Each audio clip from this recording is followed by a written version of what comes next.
Welcome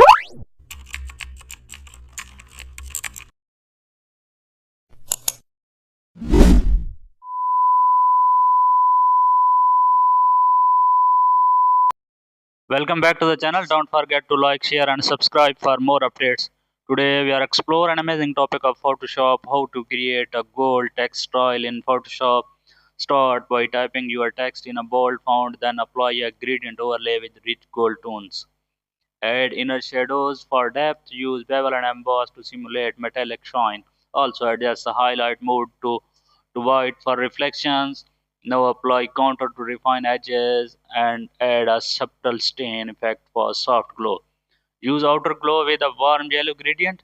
Reduce opacity for realism. Add drop shadows to lift text from the background. Adjust distance and size for balance. Duplicate the text layer and apply a soft Gaussian blur.